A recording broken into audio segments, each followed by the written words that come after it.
Sa iba pang balita, mga kabayan, matapos ngang ibasura ang tax case laban kay presidential aspirant Bongbong Marcos, ibinasura rin ng Commission on Elections sa COMELEC, Second Division ang isa sa mga petisyon na inihain para ideklarang nuisance candidate si BBM.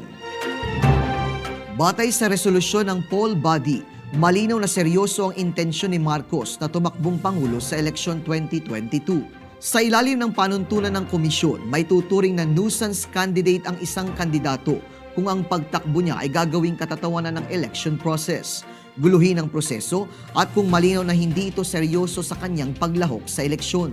Sina Second Division Presiding Commissioner Socorro Inting at Commissioner Antonio Co. Jr.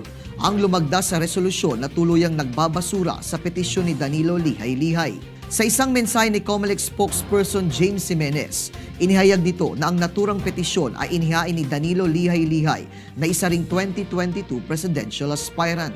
Anya, napagpasya ng Second Division ng COMELEC na ang kandidatura ni Marcos ay hindi nabibilang o saklaw ng inihaing tatlong rason sa pagiging nuisance candidate nito.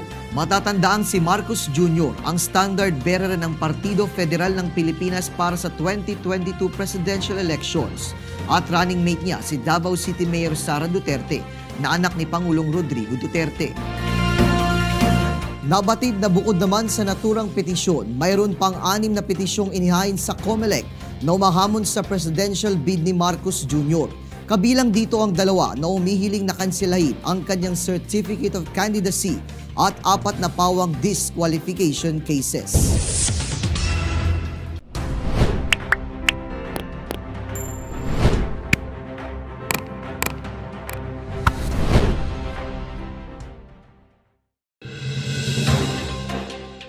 Sa iba pang balita, mga kabayan, matapos ngang ibasura ang tax case laban kay presidential aspirant Bongbong Marcos, ibinasura rin ng Commission on Elections sa COMELEC, Second Division ang isa sa mga petisyon na inihain para ideklarang nuisance candidate si BBM.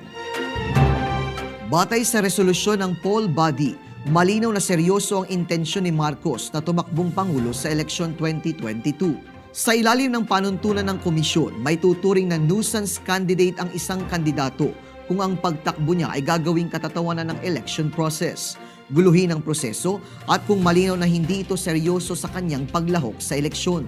Sina Second Division Presiding Commissioner Socorro Inting at Commissioner Antonio Co. Jr.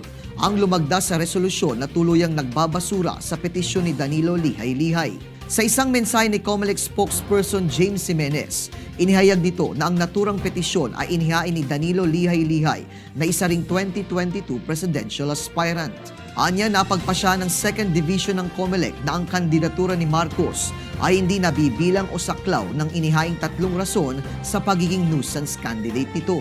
Matatandaang si Marcos Jr. ang standard bearer ng Partido Federal ng Pilipinas para sa 2022 presidential elections at running mate niya si Davao City Mayor Sara Duterte na anak ni Pangulong Rodrigo Duterte.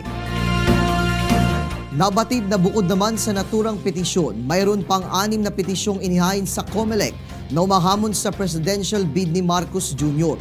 Kabilang dito ang 2 na umihiling na kanselahin ang kanyang Certificate of Candidacy at 4 na pawang disqualification cases.